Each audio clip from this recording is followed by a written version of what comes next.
the one thing I really valued about running, and I still value about running this business with my sisters, was especially during lockdown, it gave me an opportunity to actually spend time with my siblings and my mum. And I think without Puff Puff Ministry, without us running a business during lockdown, that would have been almost impossible to actually see your friends, see your family. So that's something that was really, really beneficial to me, and probably like kept me sane for most of lockdown, to be honest. For us, that's where the cultural element of the business comes in. It's not so much in our mindset of how we run a business. That is ultimately the fundamentals, the basics. But it's, we're bringing a cultural product. How do we make sure that this is a successful product in a market where there's so many other cuisines to compete with? So that's then where we think, okay, who are we targeting? How do we make sure that this product appeals to not just the West Africans or the Black community, but also anybody who happens upon our business?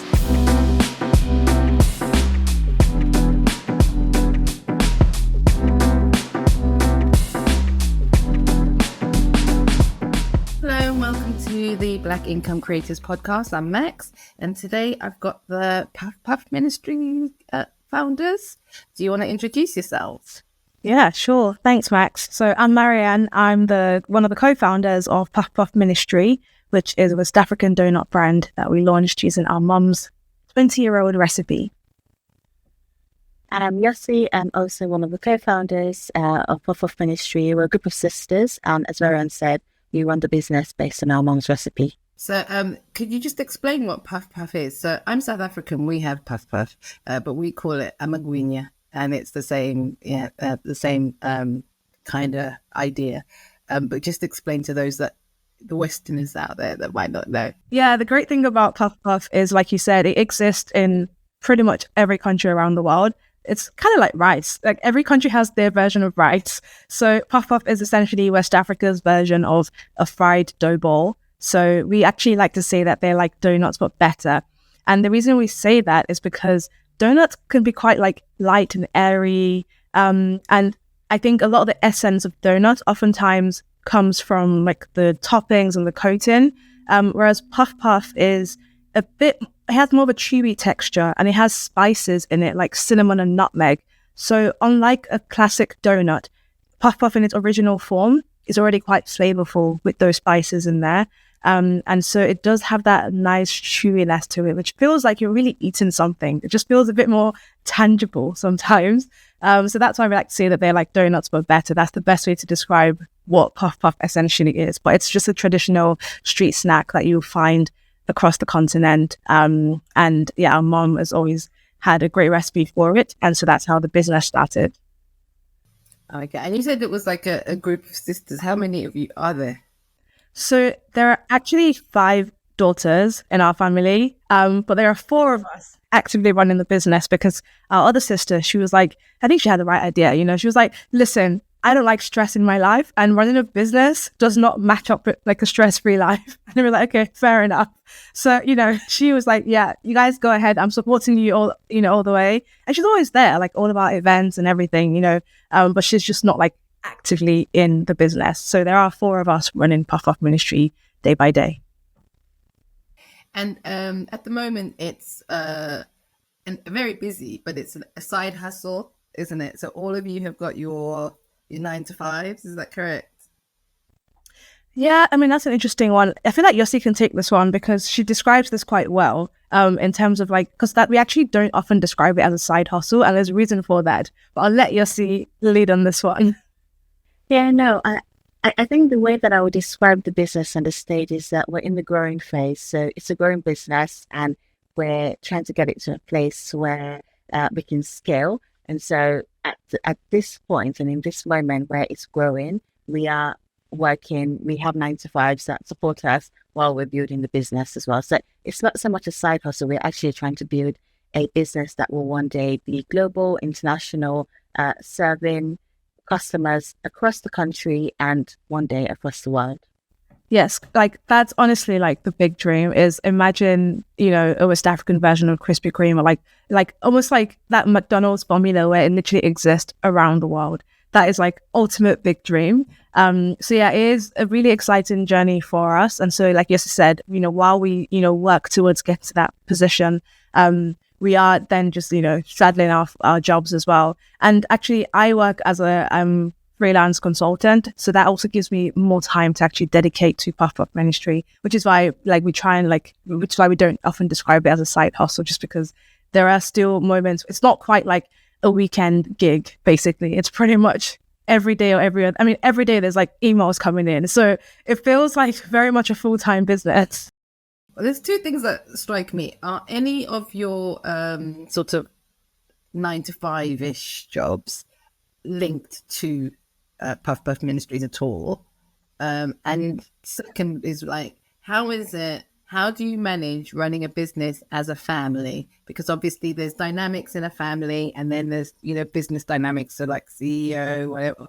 So how do you do that? So let's start with the first one first. Yeah, that's a really great question. And the reason I love that question of, how do our actual professional careers tie into Puff Puff Ministries, because I actually think that is the reason for Puff Puff Ministry's success so far, because of our professional careers and the skills that we've gained. So myself and Yossie, we have a professional background in communications and marketing. So I actually run a marketing agency now, which I actually started off the back of Puff Puff Ministry, because one question so many people, because Puff Puff Ministry grew really quickly, to be honest, much more quickly than we thought it would, because we knew that this was a new product in the dessert market. We thought, it would be a long process of educating the market. I mean, a lot of Africans are used to eating Puff Puff straight from the pot, fresh, from the, so I was coming out and being like, hey guys, you can get Puff Puff delivered anywhere in the UK the next day. And everyone's like, no, that is an abomination. So we knew that we were going like a long road ahead. But a week or two after we launched officially, people started asking us if we could post to them in Scotland, in Northern Ireland, etc. So we started off just as in North London, sending boxes for collection in our local area. And so we had to scale the business really quickly because of that demand. Going back to, how that actually happened, I would say it was because of our marketing expertise and branding. We actually had the idea for Puff Puff Ministry before we officially launched it. We registered the business in 2019. And I remember Yossie ran straight to company's house, got everything sorted. We secured all our social media handles and everything. And then we had to spend a year on testing the recipe, figuring out our branding, our packaging. And so that was where our professional skills actually then really came together from that beginning. So, myself and Yossie on the branding, the brand positioning, how, the tone of voice, what colors, what should our logo look like? How do we describe this product to people? Just the whole brand ecosystem for the business. And then Fola, she has actually worked, when she was at university, Fola is our youngest sister. When she was at university, she worked in a ton of burger restaurants across London. So she had that hospitality experience within the UK. And in a professional career, she works in urban planning and smart cities consulting. So she has that really nice, innovative experience in terms of how to also use tech to innovate, basically. So Fola, because of that experience of working in restaurants and also working in this innovation space, she is honestly the brains behind Puff Puff Ministry being able to actually ship boxes of Puff Puff across the UK safely and having them arrive to people the same way they left our kitchen. So, and that was one of the hardest things to figure out, because one of the things we wanted to make sure was that when people get that box, it's still, it hasn't completely, because we're sending it via Royal Mail, and we all know how Royal Mail drivers just chuck parcels around. So we have to figure out, how to make sure that fit really well. And then we have another sister, Lola, who's the oldest, and she has experience. She's actually doing a PhD at the moment. And so she also has experience in human resourcing. So that is really how our skills came together. Okay. So Yossie, around the family dynamics then, because, I've got 2 siblings, working with them, I don't know, there would be, this, I'm the eldest, so I have my own dynamic, I suppose, that I bring to the party, so how does that work for the 4 of you? Yeah, I think that's an interesting question. So thinking back to the beginning, and Marianne always says that, we've always been close as sisters, but we'd never quite worked together. And it's quite different when you're taking a personal relationship into a professional setting, and running a business is very much being professionals. And so what we realized was the way we are as sisters is very different to how we are as professionals, working professionals, delivering on objectives. And so in the early days, I think we saw a bit of a clash in terms of just expectations. So one person may think that something is urgent and the other person doesn't think it's urgent. And so we had to figure out, okay, how do we actually balance things out? For example, even things like the email management. So for example, if someone decided to respond to an email or, not respond to an email, we don't know who's actually handling what. And so we had to come up with a process. So for example, what's it called? Sort of tags and labels. So assigning particular emails to certain people. So when you go into the inbox, you know that this email, it belongs to you. It's your responsibility to address it. Also things like just setting meetings up. I think we used to just have general conversation because we have group chats everywhere, Telegram, WhatsApp, even Instagram. And so it's like having conversations just on the fly. And we were like, no, we need to think about this as a work setting. So what will happen is because we're cutting, we're not really thinking about things in a structured way. And so again, we had to then set up sort of weekly meetings, like, the team catch up. So sometimes it was Sunday, sometimes Monday. So every meeting day, we come together, there's an agenda, we go through everything. So what we've just had to do was bring in some structures to make sure that we weren't just treating this as, oh, this is just a family thing that's happening. It's not structured. There's no organization, but actually we have objectives to meet. We have targets, we have deliverables. Even deliverables is just responding to a query and creating an invoice for a potential customer. That is a deliverable. It may seem like, oh, this is just, we're doing this business. Just tell them this is the price, but now you actually have to let them know this is what you can expect based on your inquiry. This is the cost. This is the delivery time scale.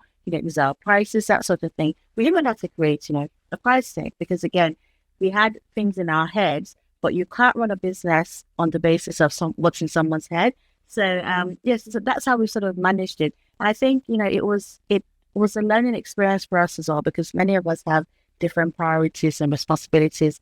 I have a family, my older sister has a family, some people don't have families. So it's also being compassionate and sort of thoughtful about what somebody else may be dealing with. So for example, if Marianne thinks something is to be done in 10 minutes, but you have to do bedtime, you're not going to do in 10 minutes. So it was just, making sure everyone was on the same page about, okay, we're not always going to have the same priorities at the same time. So let's just be sort of thoughtful, compassionate about, what other people are doing and considerate, sorry. So yeah, that's I guess that's how I would summarize the family dynamic. And it's a continuous learning experience, right? Things happen, things change, work becomes busy for some people, whereas other people have more free time. So it just means that we're just, paying attention to that. And so if someone's really busy and can't do what they're typically supposed to do, someone else steps in to, take over that piece of work in the time that they need to be away. So we're continuously sort of growing and learning how to work together as sisters. Is it difficult when you meet up to not talk about it? Do you see what I mean? So like if you're meeting up for like a family lunch or dinner or something like that, does the business sort of seep in and sort of, oh, by the way, you need to, you know what I mean? Is it quite difficult to switch off from work then? No, I don't think so. I think we tend to keep sort of serious business conversations to the meetings, and we also have a business group chat as well. So if it's something immediate, we can say that in that group chat, which is different from the general group chat, because bear in mind, not all the sisters are involved in the business. So we can't bring business into the general group chat because they're the ones like, I'm getting all these notifications and I'm not involved in this. I don't want to do that. So we have group chats for the business as well. So, but when we're together in person, I think we're always thinking about new ideas. So that's like part of our general conversation. I think I guess we're very interested in the fact that we just talk about work, life, policy, ideas. So we could be together in person and maybe we see something and we're like, oh, that's a nice idea for us to explore for Puff Ministry. But we don't sort of turn that conversation into, okay, let's start making plans. No, it's just, okay, note it down and then in our next meeting, we can bring it up. So that's sort of the way it works. I think it's a natural flow. We'll just talk about anything that pops up in the moment. Okay. And just in terms of the name, so who came up with the name? How was that sort of brainstormed? What names did you disregard? That was our dad, actually, which is quite interesting. I think, I don't know what was happening. It was 2019, and we were having a family discussion, just thinking about like life and legacy. And our dad, because we're thinking about, what can we do? Because our mom ran a bakery. She did everything: wedding cakes, cookies, bread, all sorts of things. And I was thinking, okay, what can we do to continue that legacy in the UK that's different from what's out there? Every bakery probably does brownies and cakes and cookies. So we're thinking, and you can even, before you even get to the bakery level, any supermarket has their own section of, their own sweet treats. And so we thought, what can we bring to the UK market that is different and interesting? And our dad was like, oh yeah, your mom makes really nice puff puff. You can set up puff puff ministry. And we were like, oh, puff puff ministry. That actually sounds really good. So that's when, like Marianne said, I ran to companies. I thought, okay, we have to secure this. I don't care how it's going to work, what it looks like, but I think this is the winning formula. And so I just registered the name because I thought, this is it. And that's why Marianne said it took us a year from registration to actually launching, because we just had the name and we're like, okay, I think that's the business. It makes sense. It's different, and we can innovate this product in a way that really stands out in the UK market. So let's just get it sort of locked down and then figure out the rest of it afterwards. And so that's sort of how it happened. And unfortunately, I think you were in lockdown for the majority of that first year, weren't you? So how did that? I mean, I guess it gave you the time to really think through strategies and what you wanted to do with it. But did it in any way impede the start of it? Because it was like you said, 2019, you sort of registered. Yeah, so we registered in 2019 around, I think it was like summertime, but then we launched the business officially on the 1st of August 2020. So that was when we then started actually producing. In terms of lockdown, didn't really impede as much because we launched it as a postal delivery business. In fact, that was really like what really helped Puff Puff Ministry get off the ground. A lot of people were stuck at home, couldn't see their family and friends. So it was like a nice way to send a gift and send your well wishes to someone by ordering a box of desserts or a sweet treat for them.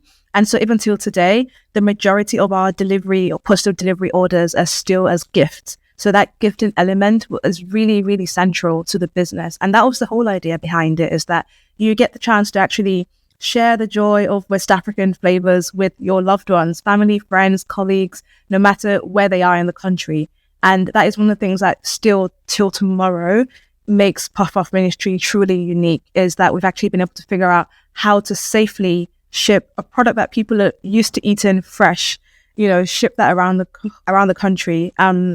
So in terms of, the only thing that I would say was quite challenging with lockdown was because Fala lived at home and we all lived out of the home. So it was a bit challenging, like trying to find the time to produce together. But luckily we had a shared commercial kitchen in Woodgreen. And so you could have like 2 or 3 people in the kitchen at a time. So like masks on, all of that process in place. So luckily that was actually quite nice. For me personally, the one thing I really valued about running, and I still value about running this business with my sisters, was especially during lockdown, it gave me an opportunity to actually spend time with my siblings and my mum. And I think without Puff Puff Ministry, without us running a business during lockdown, that would have been almost impossible to actually see your friends, see your family. So that's something that was really, really beneficial to me, and probably like kept me sane for most of lockdown, to be honest. So are you based at the chocolate factory in just next door to it? Yeah, we're in Calm. Okay. So it's they run a bunch of commercial kitchens, so we're in the shared kitchen. And what's that like? So is there interaction with the other kitchens at all? Or? Yeah, I mean, we've been there for 4 years now, so we've seen like so many businesses come and go. And some of them we're still connected with. It really has actually just helped us expand our business network as well. So it typically works. I mean, we've sort of, because Karma Kitchen has also grown in those 4 years, like they have tons of branches now around London. So we've sort of seen the kitchen structure shift a little bit. So typically where we are right now, so the shared kitchen now in Woodgreen is slightly smaller than the one we started in. So it's usually just like us and one other business at any given time. And sometimes it's just us in there, depending on like shift times. So there's always like a schedule. You have your agreed shift. So you sort of know who's going to be in there if anyone is going to be in there. So it just makes it easier to actually plan. For a growing business, it has been super beneficial for us because it's the most affordable option, because you don't have to get your own equipment. You just literally go in with your ingredients and everything, and you produce and you go home. So, obviously right now we've definitely outgrown the shared space. So we are looking to get a private kitchen of our own, but it's so expensive. So we're trying to take it slow. You might as well just take over your parents' house. They'd love that, I'm sure. Oh my gosh. I think Father would actually never forgive us for doing that. Is he the only man in the family? But yeah, Dad is, yeah. Okay, bless him. So in terms of the funding then, so when you guys were starting out 2019, 2020, how did you decide to split it? Because like you say, you've got different family commitments, different work commitments, rents or mortgages. How did you decide to fund it as a group? Yeah, that is a good question. Do you know what? We didn't actually go into any sort of strict, Marianne drops this amount, Yossie dropped this amount. I think we always, and this is how we are as sisters as well, because every single person is different and has different commitments, like you said. So it was very much like I contributed what I felt I could contribute or what I wanted to contribute. I don't actually, funny enough, I can't even tell you right now the exact amount that we put into the business as a group. We just funneled money into it at that initial process. We paid for our logo designer, we paid very much for that first year.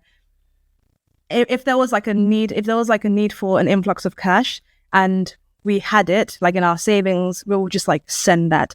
I think we did try to start a spreadsheet once, track, just because it's director's loans. I don't even know where that spreadsheet is right now. It's probably somewhere in our Google Drive, but I haven't opened it in years. So at some point, we'll probably have to go figure out, okay, how much has each person contributed? But Yoss actually does all the finance and accounting, so she might have a more structured response to that question. No, I think, the structured response is probably to go and check the tags in the bank accounts and, give us a summary of how much, we've put in the business as directors' capital, and then just filter it based on who's given the money.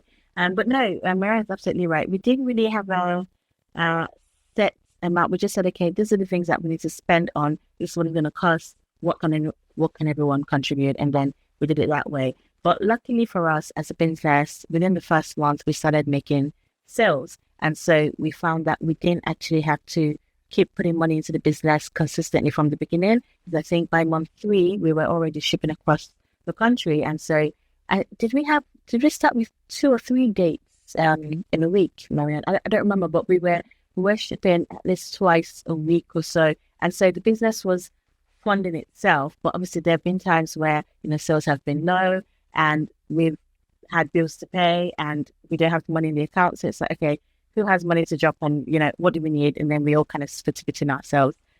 But yeah, thankfully we're in a place where consistently, month by month, we're not really having to put money into the business because it's funding itself. Can't say that the business is funding itself enough to pay back the director's capital that we put in there, but at least we're able to pay our monthly expenses as a business. Okay. And you're the first guest we've had on who have a product as opposed to a service and a perishable product. So I just want to understand a little bit. You sort of said, you're using the Royal Mail. I mean, we've all had issues with Royal Mail. How has that worked for you? I mean, is that something that, I guess it's a unionized organization. So it can, you just don't know what's happening with the Royal Mail. But anyway, has that affected the business in any way? I wouldn't say affected per se. We have had times where Royal Mail has been really busy. For example, Christmas is a very busy time. Expect problems during December. And with lockdown, I think initially things were quite smooth, but sometimes there were particular areas across the country where, for whatever reason, Royal Mail was just not delivering packages in those areas. So we would have customers who pay for something and expect to receive something, and they're like, I haven't received my package. It's been 3 days. And the tracker is just showing, Royal Mail has collected the parcel. And we're like, my goodness. And it's very expensive to, I'll track back. It's very expensive to ship. What we actually charge customers for shipping is less than what Royal Mail charges us for shipping. And so, and again, because the perishable product, we need to send it on the same day for it to arrive the next day. So the same day it's produced, Royal picks up, it gets to customers the next day, because we just need that quick of a turnaround time. And so we're paying a premium to get our product to customers the next day. So customers have paid quite a lot of money. I think it's £8 for special delivery guaranteed the next day. And Royal Mail does not deliver. And we're thinking, my goodness. And at the beginning, actually, we were subsidizing this quite a bit. I think we were even charging like £5, where Royal Mail was charging us, say, £10. And that's gone up, considering, inflation and everything. So just imagine, we're already making a loss and Royal Mail is not delivering. And then we have to refund the customer because, unfortunately, Royal Mail hasn't delivered. And then they return the product to us, but we can't do anything with it. So it goes into the bin. So it was just, so there are some times where we have these issues, but again, it's not all the time. I mean, it's a challenging one, and we've actually had situations and times where we've had to leave Royal Mail to try other courier services. For example, we've tried DPD, we've tried DHL. Did we try DHL at some point? And we've come back to Royal Mail because ultimately, despite the challenges, Royal Mail is better than the alternatives. However, we've recently actually found a new partner that only delivers within London, I believe. I think they're called Fleet. So they, I don't know what their operations is like, but what we found is that sometimes the products arrive better when it's delivered through Fleet, even though it's the same thing. They pick up on the day it's made, deliver the next day. But I think their handling is just much better than Royal Mail, because Royal Mail, mass market, just chuck everything in a box. And Fleet is very much like tech-ish startup kind of vibe. So, I think they just have that more modern and structured approach to it. So even with Royal Mail, it has been a journey, especially like you said, with perishable products. Like Yossie has said, it is not cheap to send perishable products across the country. But ultimately, the reason we're always going to stick with Royal Mail is because Royal Mail gets to every corner of the country. And that is really the essence of why we even offer the opportunity to get Puff anywhere in the UK. So Fleet is great for the London postcodes, but ultimately, if someone in Wales or Scotland, Northern Ireland wants Puff, we can still deliver to them through Royal Mail. And it has been a journey for us as well. We started with Royal Mail with Tracked 24, which still gives you the option to track. But then we found that sometimes they will prioritize the parcels that were special delivery guaranteed, which is why we then had to switch to special delivery guaranteed, because also, if you send it by a special delivery and they fail to deliver the next day, you can actually get a refund on that. Whereas with Track 24, it was a bit, hit or miss, basically. So honestly, the postal thing, and the way we've actually dealt with that problem, though, is by offering collection, especially around Christmas time, because we always try and make sure that the last postal date for Christmas is a few days before Christmas Day itself, just to account for any delays. And like I said, we also offer collections every Christmas Eve, like 23rd and 24th of December, and also every Saturday from our kitchen. So that's just how we make sure that, people can still get their Puff. And also people travel from far afield to come to collect Puff. It blows our minds every single time. I can't even believe it sometimes. But so, we get by, basically. No, I think it's an interesting one. And I know that you mentioned events and that you said that you do some events. Is it sort of corporate events, festivals? What kind of events is it? Yeah, so because we launched in the pandemic, obviously, we had a lot of sales during that period of lockdown. And we saw that once lockdown was lifted, people were desperate to just be outside. There was a dip, and we saw this across the board as well for other delivery businesses, other companies that post desserts. I guess the first thing is some people had less disposable income.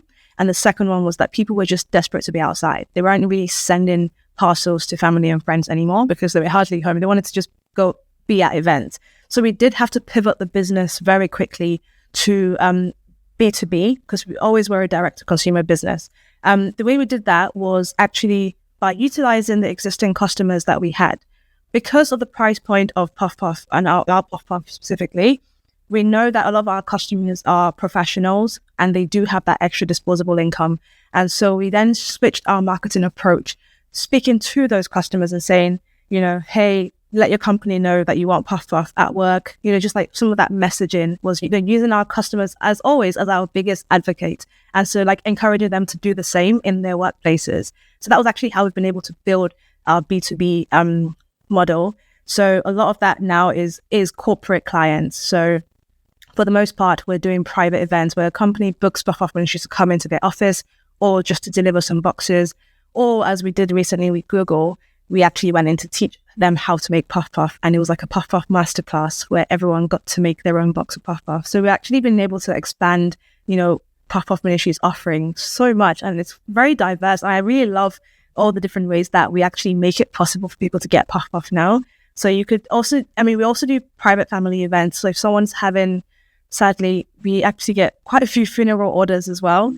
But also birthdays, weddings. So really, it feels, I'm getting goosebumps people talking about it because so many people are choosing Puff Puff Ministry to be part of their family events and part of their lives, really. So the event is, a mix of corporate clients, but also private events. And recently, we have been testing actually selling to the general public through festivals and markets. So we did our first one in May this year at Spitalfields Market. And then we did a conference about 2 weeks ago in Shoreditch. So we have a few more of those in the pipeline. So that's really how we're diversifying our income stream as a business.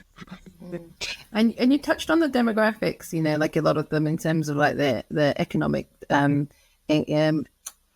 they are economically. In terms of marketing to a market that's predominantly familiar with your product already, so like Africans, etc., how are you finding that on social media?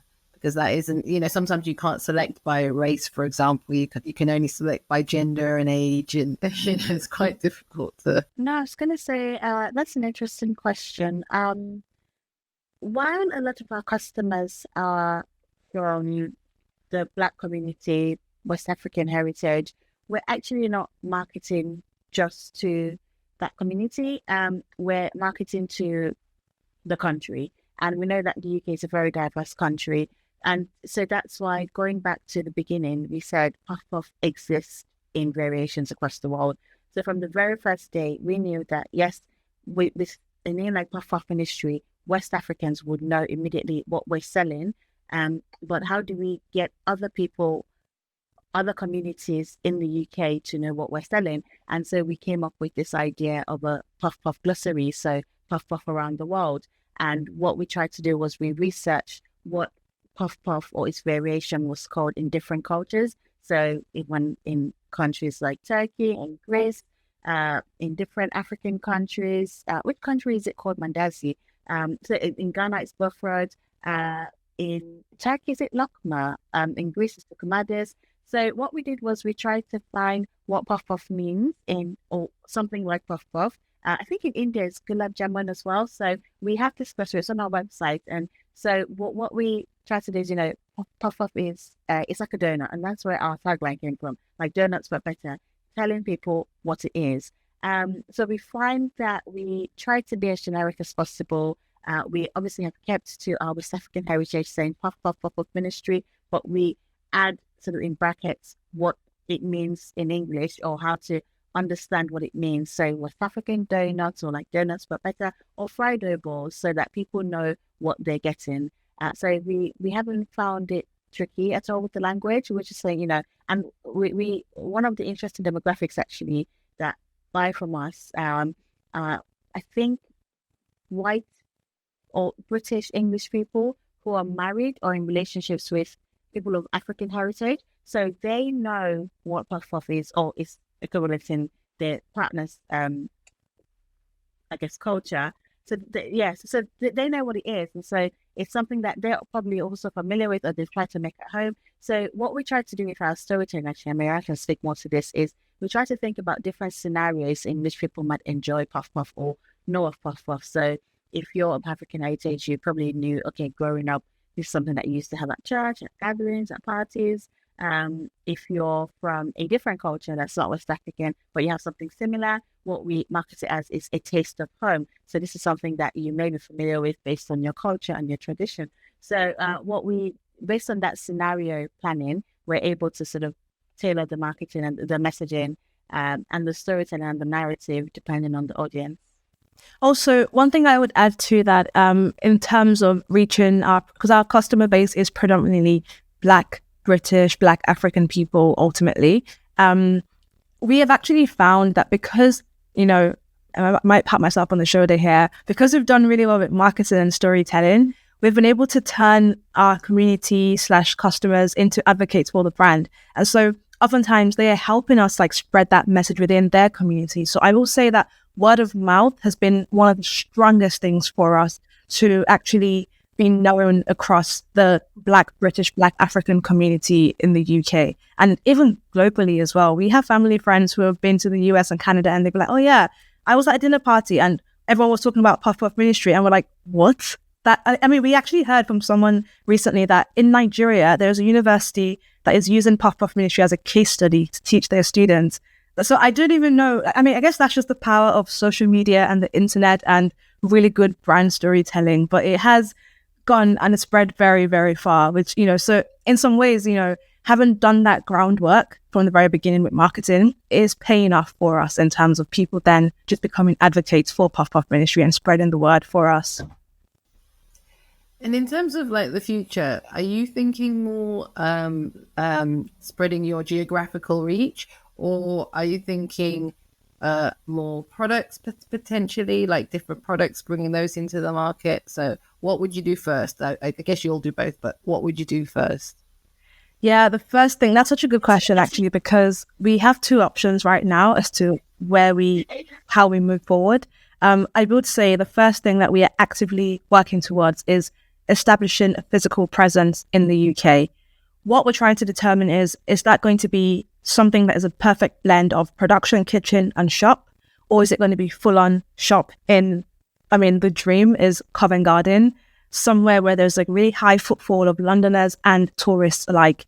So that would ultimately be the dream. So what we're doing now is just trying to test that concept in any way that we can. And ultimately to do that, we will need to raise investment. So that's where we are right now in terms of the next stage of the business. We've done very well with establishing ourselves online and in communities across London and the UK. But now we want to establish that physical presence to really create that full West African experience for people.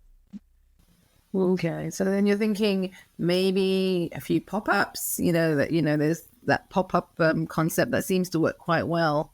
I think Chukwu's did that initially, the Seven Sisters place. Yeah, exactly. So I think it can, and then they ended up with a space, and Kickstarter's worked well in terms of establishing a place for Yolandi Brown. So there's different models, I guess, in terms of crowdfunding that you could do. Yeah, exactly. Yeah, it's interesting you mentioned Chukwu's, because Chukwu's, and there's also a Caribbean company called Sweet Dish Jack. They also started up as street food, and now they have locations that are more in Selfridges and Vauxhall, I think. So we know that formula works really well. So it's just about testing that concept and just trying to capture the data that we need to prove that to potential investors as well. I think it's interesting that you want Covent Garden. Why Covent Garden? Or what drew you to that? Yeah, that's a good question. I mean, personally, haven't lived in London since 2007 when we moved here, and also I myself, I would say I'm quite into food. So I love, and when you look at the London landscape, so it's either Covent Garden or Liverpool Street. I would say Covent Garden because even when you think about brands like Curb Food, they're based in Covent Garden. There's a massive food market there. Covent Garden is already very much a food hub for London, and also because you can reach those tourists as well. It's really where you go for dessert. Down the road from Covent Garden is Chinatown. It's just this perfect hub, no matter where you're coming from in the city, it feels like that perfect middle point in some ways. And if you want to come to Covent Garden for food, you can still do your shopping or vice versa. So it just is the best place for us to start. Obviously, it's going to be so expensive to get a shop in Covent Garden. But like I said, that is the big dream. Maybe we're not going to start there. Maybe we'll start somewhere more local and then eventually move to Covent Garden. But I would say that's, a dream location. I like the thought of Spitalfields, and I like Borough Market as well. So when I think food, I actually think Borough. If I'm going to go and try some stuff, yeah.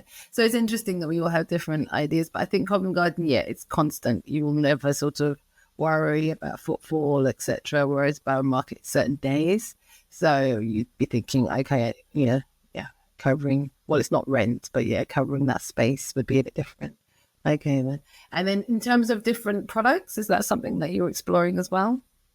No, I was going to say, yeah, we're constantly thinking, for example, in relation to finding a private space and a dedicated space, we're also thinking, how can we expand the West African cultural experience? And so in the last 2 years, we've run some of our own events. So West African Cultural Connection events, where we've hosted other West African creators to sell at our events, just so people could have a space where they could come, chill, meet people, engage in conversations, network, discover new West African heritage brands. So what we're thinking is not so much additional products, but also improving the experience. So when you come to Puff Puff Ministry, our space to engage in the delight of Puff Puff, and there are other West African heritage products that you may be able to experience as well. So that's the way that we're thinking about it, not necessarily products, but how do we help people engage fully or immerse themselves in a West African cultural experience through food and drink, music, art, body products, different things, just a full experience of West African heritage. Yeah, I love that. I would say like that's honestly, it perfectly sums up what Puff Puff Ministry is. Like, yes, we are producing Puff Puff. Ultimately, we think of this business as being a West African cultural experience business. And that's why we love that word experience. At some of our events, we've served meat pies and chin chin. We recently had a client, one of our corporate clients came back to us and asked for a Puff Puff and champagne bar at their event. They were having I think a meeting with a few employees. And that was the first time that, we've actually served drinks as well as Puff Puff. And, immediately we were like, oh my gosh, like a Puff Puff and champagne bar, like that's incredible. That would go down so well at weddings, at any type of celebration. So it's about just how can we continue to elevate this experience through the lens of West African food. And that's really the thing that we're always trying to answer. When we did launch, and even occasionally, we have had, we've posted a few TikToks that have gone viral and then received some backlash, people saying, oh, you've bastardized Puff Puff, this is an abomination. Why would you put chocolate on Puff Puff? It was fine as it was. And it's here's the thing, and this is actually something we feel very, very strongly about, and we did from the very beginning. The reason why we only add toppings to the Puff Puff is because it's really important for us to maintain that essence of the Puff Puff taste. And the way we think about it is, if someone encounters Puff Puff for the first time through Puff Puff Ministry, we want them to then, if they decide to travel across West Africa and they decide to order some Puff Puff from the roadside, I want it to taste the same as Puff Puff Ministry's Puff Puff. And so that's why we never want to change the flavors of the Puff Puff itself. We're simply adding, some extra pizzazz to it through the chocolate toppings. So that's really how we sort of find the perfect balance between those two. And again, and that's also why we're always, always, always going to serve and have plain Puff Puff on our menu. Funny enough, even though we get a lot of backlash on TikTok, especially when we have viral videos, people don't often realize that our best-selling Puff Puff is either plain or cinnamon sugar, mostly plain. Ultimately, most people are ordering plain Puff Puff. And if they then want that extra oomph, they'll go for some cinnamon sugar and Biscoff. Those are our 3 best-selling flavors. So ultimately, the Biscoff is so good. That is honestly my favorite one. Do you think the fact that you guys have been here, less than 20 years, has affected the way that you think about business at all? So you're not coming from a completely Black British, education and background. Do you think that's maybe had an influence? Yeah. No, I don't. But I don't think. Well, that's an interesting question. The way I want to answer is this: we come from a long line of entrepreneurs. Our mum ran a business. Our grandfather ran a business. Our dad even dabbled into business once or twice. So it's never really been a cultural thing. It's always been the fundamentals of business. You make a product or you have a service. You sell. You have an audience, you do your marketing, develop your product or your service. So we've never thought about it from a cultural aspect. It's ultimately just been coming from a long line of business people, of entrepreneurs. How do you run a successful business? From the fundamentals or the basics? The cultural aspect for us, I think it's more so really in everything we've said before. It's the storytelling, it's the narrative. We're bringing a cultural product into the UK market. We know that Indian cuisine, Chinese cuisine is really popular. Thai cuisine is popular in the UK. West African cuisine is really just in its heyday. So how do we bring something that is also cultural into this market where people don't, when they're not really familiar? I know people, I've raised jollof rice and they make jokes about jollof rice, but there's so much more to African, particularly West African cuisine, than just jollof rice. And so for us, that's where the cultural element of the business comes in. It's not so much in our mindset of how we run a business. That is ultimately the fundamentals, the basics, but it's, we're bringing a cultural product. How do we make sure that this is a successful product in a market where there's so many other cuisines to compete with? So that's then where we think, okay, who are we targeting? How do we make sure that this product appeals to not just the West Africans or the Black community, but also anybody who happens upon our business? And if you think about a lot of our corporate clients, actually, a lot of the people that enjoy Puff Puff at corporate gigs are actually they're not Black, they're not West African. It's a very diverse group of people. So it's really, how do we make this product appeal to everyone, even though it's ultimately a cultural West African heritage product? Okay. And I suppose you've already got the story because obviously it's a family recipe. Your mum was a baker, so you've got that. The story of the brand and how it's made is like very sort of compelling, so that helps. In terms of, have you thought about? I know you've thought about it, but in terms of things like supermarket shops, that kind of thing, or are you very much still wanting to be close to the customer in terms of like having your own shop as opposed to it being in other people's? Yeah, that's a great question, actually, because I think last year we got approached by a production company to appear on TV, Aldi's Next Big Thing, this TV show on Channel 4. And so they got in touch with us saying, hey, we found you guys online and we think you'd be great to come on the show to pitch your Puff Puff to be stocked in 1,000 Aldi supermarkets across the country. And when we got that email, we were a bit hesitant to do it because the focus was always establish a physical shop and sell Puff Puff to people so they can experience West African culture in that space. So we hadn't really thought about going into the supermarket until we got this email from them. We actually pulled out of the process at the very beginning, partly because we're very unsure if that was the right move for us, but also secondly because when we had meetings with the production company, they started expressing suggestions like maybe you can come into the pitch wearing your traditional African attire or doing a dance. And it's just a bit icky because if I'm not wearing traditional Nigerian clothing on a random Wednesday at home, why would I then do that all of a sudden because I'm on national TV? And also asking us to come in if there's like a cultural dance we can do. Our culture is not a gimmick. It's very, very weird. And they even suggested things like, oh, could you serve the Puff Puff in newspapers to show that it's a street snack? We have never shown our Puff Puff in newspapers. So why would we do that now because we are on national TV? Like, I'm sorry, but no. So we just had a few concerns about any preconceived notions that they had or how they wanted to present our business. And so that was the second reason why we pulled out the process. But we then had a meeting with them and thought about it some more and realized that because our mission is to hopefully make Puff Puff one of the UK's next favorite desserts and really make sure that people know what Puff Puff is in the same way people know churros, empanadas. Like, these are all cultural foods that everyone around the world knows and loves, even Jamaican patties as well, So that is ultimately our mission. And so having talked to our mum, we realized that, yes, okay, going on the show and having the potential to be stocked in 1,000 supermarkets across the country is a fantastic way, almost like a shortcut to get to that mission. And so that's actually why we chose to go in the end. And honestly, we were all very nervous to watch the show when it aired in April this year because we weren't sure how they were going to edit it. But I honestly thought it was perfect. I was so pleasantly surprised just because we had that hiccup at the beginning. I just wasn't sure. So maybe it was like a different team entirely editing that. So shout out to that team. But I thought, they presented it so perfectly. Like, I had no notes. Like, if I had to give feedback, there would be like nothing that I could have said.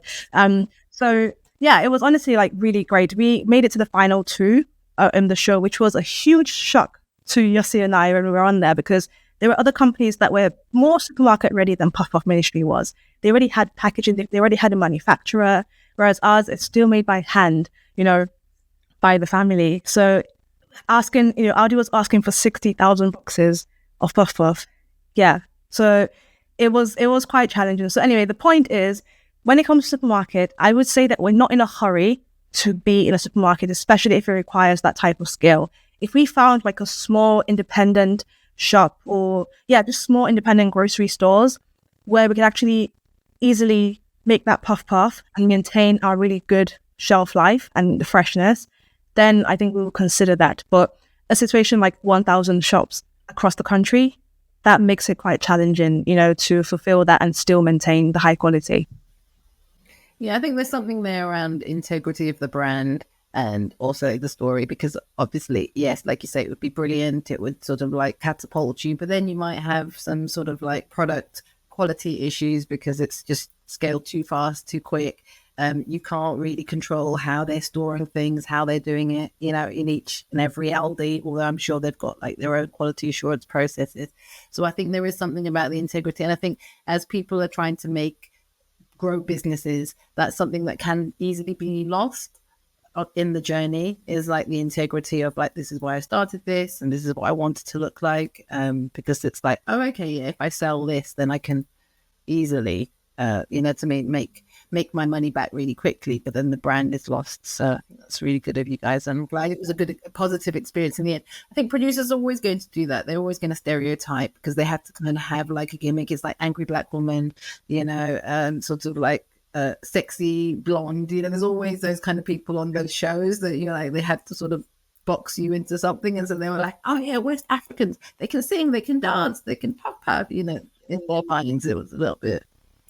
Yeah, exactly. And that's why, like, for me, I would say, like, no hard feelings, because they're just doing their job. And like you said, integrity is the key word here. So our job as the founders of the business is we need to do our job too and be like, hey, no, that's not the way we're going. So yeah, it was really important. And so yeah, we understood where they were coming from. It's what makes good TV, but it's just not on our watch, basically.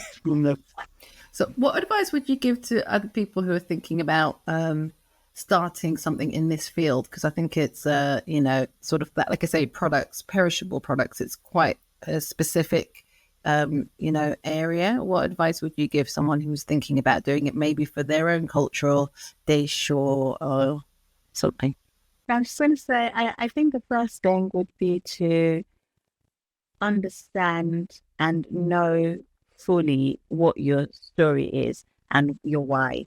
Why are you trying to start this business? What is the beyond making money from a business? Like, what is that compelling factor that will carry you through? Because working in the food industry is not easy. It's you're standing for long hours. You're on your feet for long hours. There's a lot of high intensity labor that's involved in working in the food industry. So you need to have something compelling so that when you get to those days where you're thinking, oh my goodness, I need to quit this business because it's just taking a toll on me, you remember your why. So start with the why. What is that story? So for us, this is a legacy thing. It's not beyond the profitability of the business. It's a legacy thing. We grew up in a bakery. Our mom's bakery allowed us to have so many opportunities in life. And so for us, it's thinking about the next generation. So that's our why. What is your why? That's the first sort of, lofty thing that I would say. The second thing that is really, really important is you need to do your research. For us, and that's why people say, we had to fully understand, if we're going to run a food business, what are the things that we need? You need to have your food hygiene and safety certificate, because you need to know how to handle food. Food is a life or death matter. If someone has an allergy and you don't pay attention to that, you could literally cause death. And so you need to understand all the different things that you need to have in place, different training, certificates, any regulation, any cover, any insurance, any policy, just anything that is important in the food industry, in the perishable goods industry.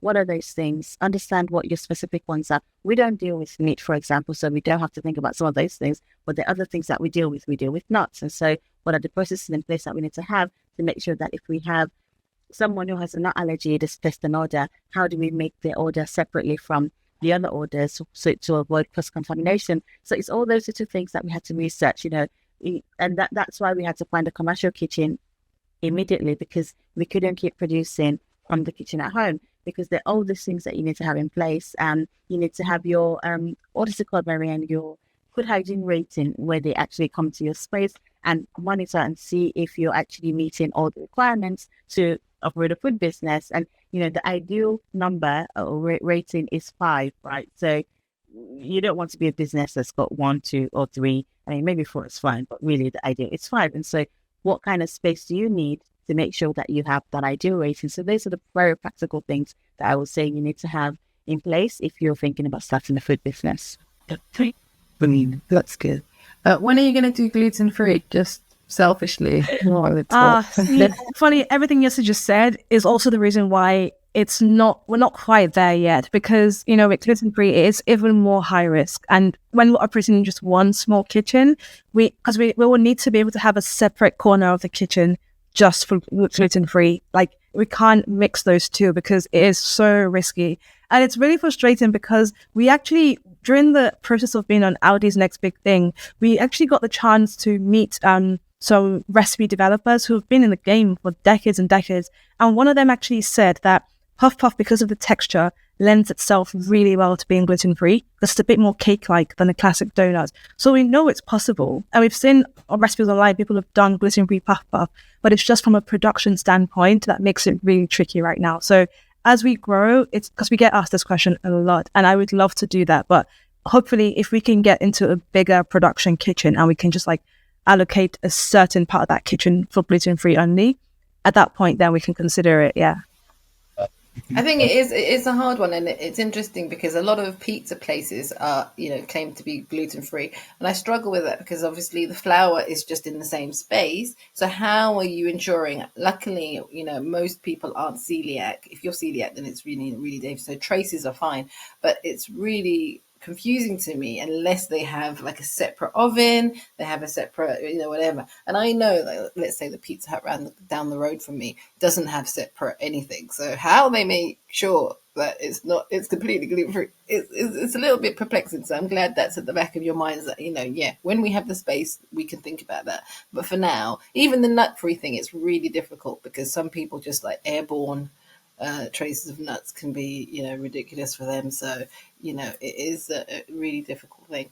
Well, thank you so much. This has been really enlightening for me. And I think for the viewers as well, because like I say, it's the first product and a perishable product of that. So it's very, very different. Most people are, service oriented. It's very much kind of things that can be done from home, online. So this is really interesting because you're talking about real investments moving forward in terms of having to find spaces, having to, invest to grow the business. So where can people find you?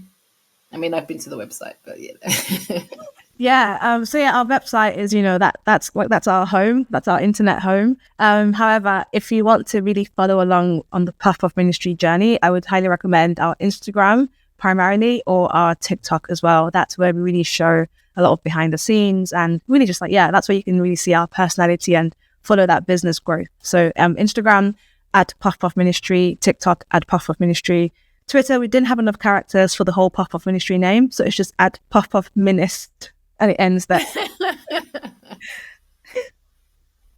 Brilliant. Thank you so much, Yossie and Marianne, for taking the time to speak to the Black Income Creators audience today. Thank you for having us. Thank you.